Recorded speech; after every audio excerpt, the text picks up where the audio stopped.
Olá, meus amigos, espero que todos vocês estejam bem. No vídeo de hoje eu quero estar tratando sobre um tema que julgo ser um tema, além de importante e interessante, é também um tema muito polêmico, visto que não há aqui no Brasil ou no mundo um consenso de modo a permitir que as pessoas passem a enxergar o que estarei tratando a partir de agora como algo transparente, como algo onde todos possam entendê-lo de uma forma a não emitir um juízo de valor. Por isso, e por estas razões e outras mais, se define muitas vezes essa questão, essa instituição, que estarei falando sobre ela, como algo cheia de segredos, mistérios, e que acaba, de uma certa maneira, provocando grandes inquietações nos corações de muitas pessoas, inclusive permitindo que muitas pessoas emitam juízos de valores de forma precipitada, como forma até mesmo de julgá-la da forma mais cruel possível, muitas vezes, pois o desconhecimento da história leva as pessoas a fazerem esse tipo de coisa. E eu quero me ater especificamente aqui à questão da história de uma das instituições mais importantes do mundo. Eu quero falar da franco-maçonaria, ou da maçonaria propriamente dita.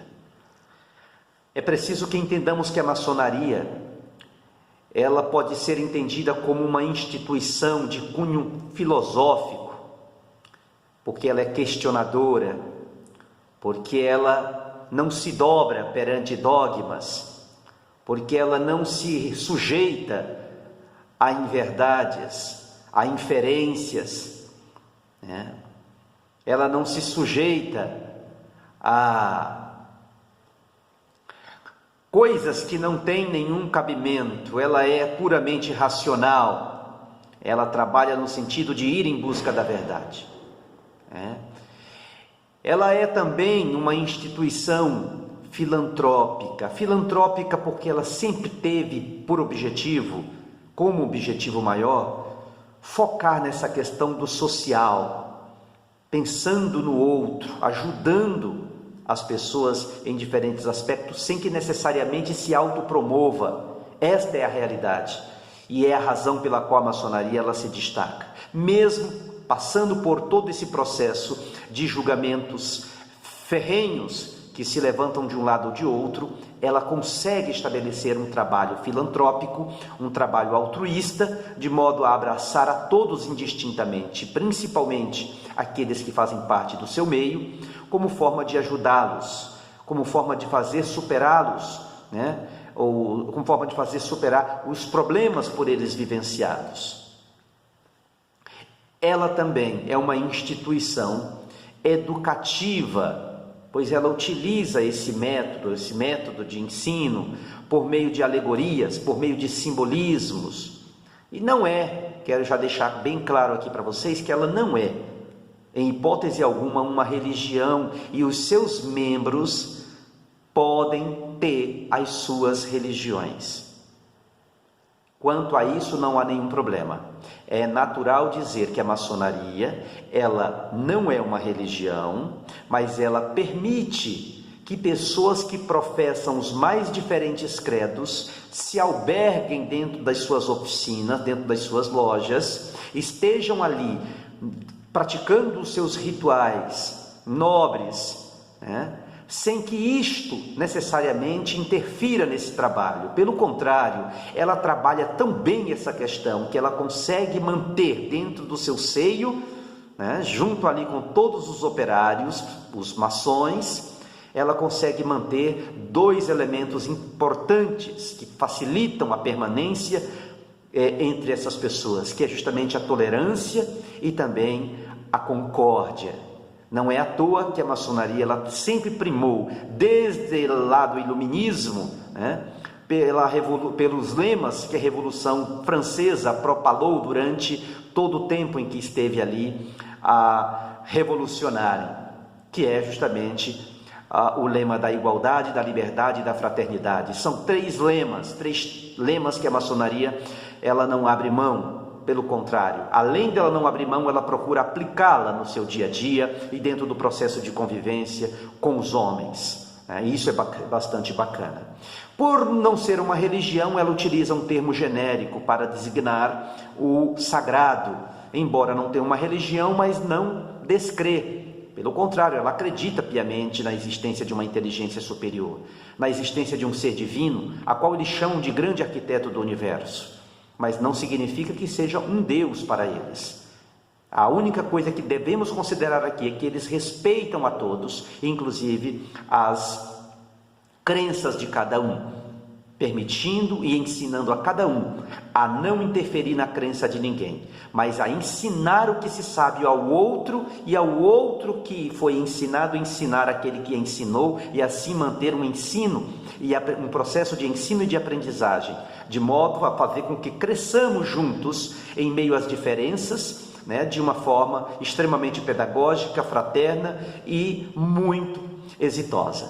Outra questão é com relação a transição da maçonaria, a saída da maçonaria operativa, que estava lá na Europa, porque a maçonaria ela vai surgir ali na Europa, ela vai surgir ali na condição de maçonaria operativa. Operativa por quê? Porque até então o que se tinham eram pessoas que eram pedreiros mesmo, pedreiros que detinham o poder da arte da construção civil. Então esses homens, os primeiros maçons, eles se dedicavam a construções de fortes e grandes catedrais nobres, não é? E com a transição da maçonaria operativa, daquela que operava, que levantava grandes templos suntuosos, ela simplesmente agora entra num outro patamar, num outro processo. Ela agora vem para um outro momento, a qual é chamado de maçonaria especulativa.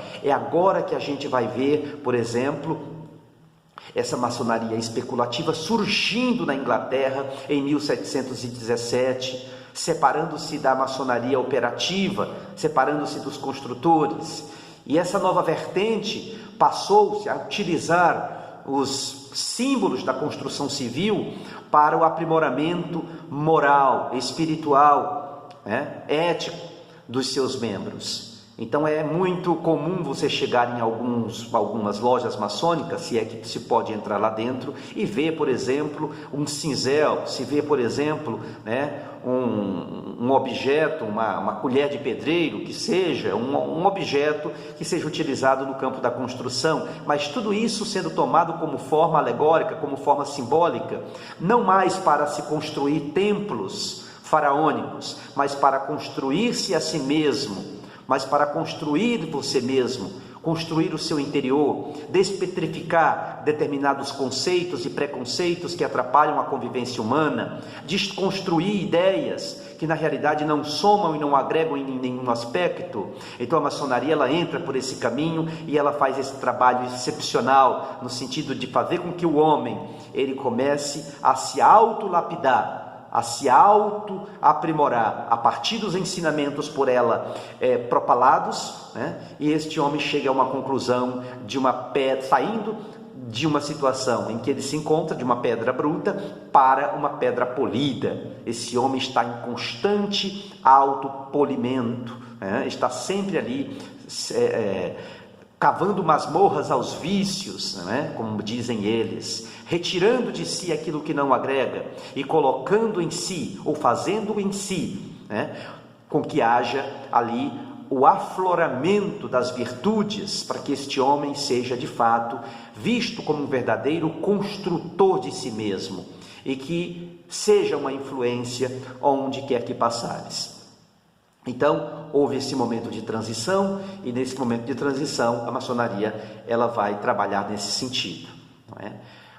Princípios e valores, pilares para a maçonaria. Os três pilares que guiam a maçonaria são justamente aqueles que eu já disse no início. São os três lemas da Revolução Francesa, liberdade, a igualdade e a fraternidade.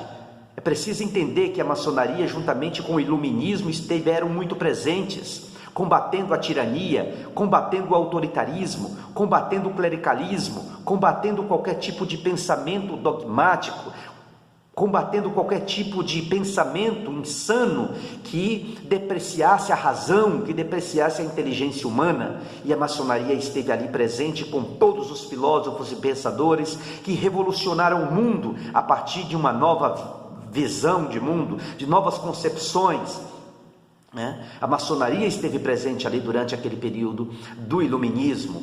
Quando a gente fala de iluminismo, a gente está falando de algo em que, em um momento da história, as trevas elas são afastadas e a luz ela passa a reinar. A luz ela se desdobra e este homem agora está extremamente empenhado em viver em função e caminhar, pelas sendas da luz, da razão, da inteligência, não é?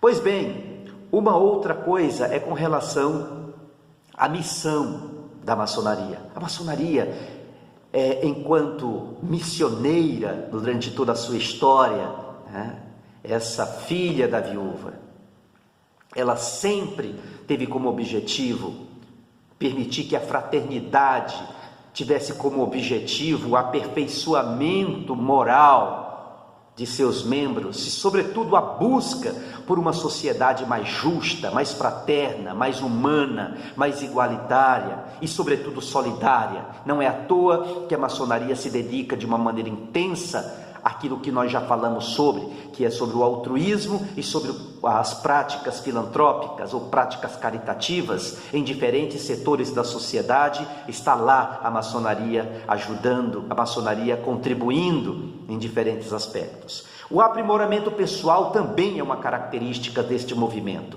pois ela nos convida, ela nos chama